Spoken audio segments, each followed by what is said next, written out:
سلام خدمت همه همراه‌های کانال یوتیوب.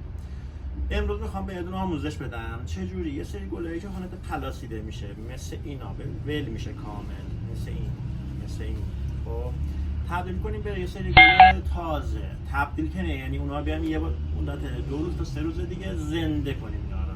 خب اول از همه بعد یه توضیح بدم، یه جلو یا نزدیکم به ما یه سری گل تازه داریم. خب گل تازه اکثرا یه سرگل سفت داره خب و یه ساقه بلند.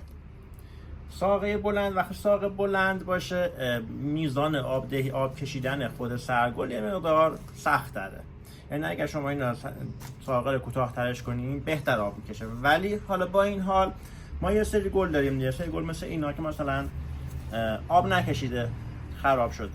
حالا حالت عادی یه سری میگن آقا بندازیمش بره یا خشکش کنیم، ولی نه، شما میتونید با یه ترفند خیلی ساده اینا یه مدت دیگه زنده نگهش داریم.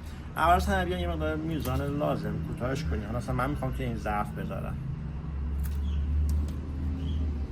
توی ظرف کاملا آب نمیذارین داخل ظرف آب، بیا کامل نشون بده. ببین الان از تقریبا خود گل برگاش هم آب جذب میکنه.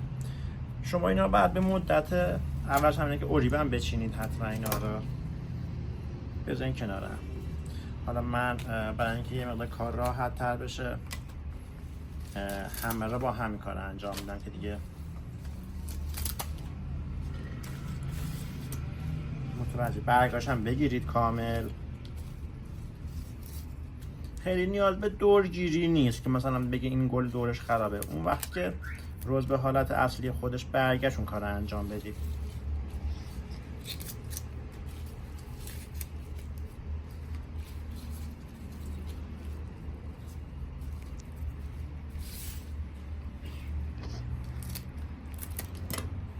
کامل بعد تا سرگل داخل آب قرار بگیره.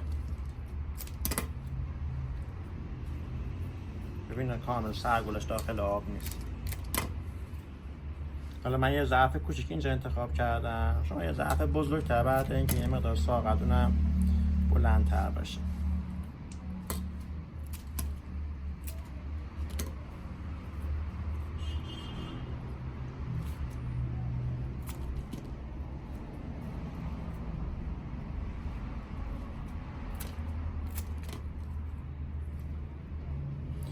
خب ببین تقریبا یه ظرف پر روزه به مدت تقریبا چند ساعت، حدودا 3 ساعت 4 ساعت بعد بذاریم توی همین حالت بمونه. سعی کنید آبش هم خنک باشه، آب گرم که باشه درست آب زود جذب میکنه، ولی خب خود گل پلاسیده تر میشه. آب خنک باشه از گل برگاش آب جذب میکنه و به یه حالت خیلی شاداب خودش دوباره میرسه. من دوباره نتیجه کار را توی حدود چند ساعت دیگه فیلم میگیرم بدون نشون میدم.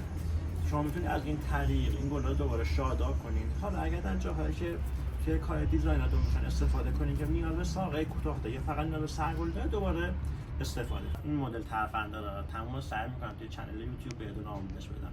سعی میکنم هر چیزی که در زمینه گل‌آرایی و ترفندهای نگهداری از گل گیاه باشه را بهتون آموزش بدم و حتی بازدید از گلخانه ها و یک سریش داخلشون میذارم، همه داخل کانال یوتیوب میذارم. اگر این سبک آموزش ها رو دوست داری و این سبک ترفنده ها دوست داری یاد بگیری، کانال یوتیوب ما رو سابسکرایب کنید و لایک کنید، با لایک از ما حمایت کنید.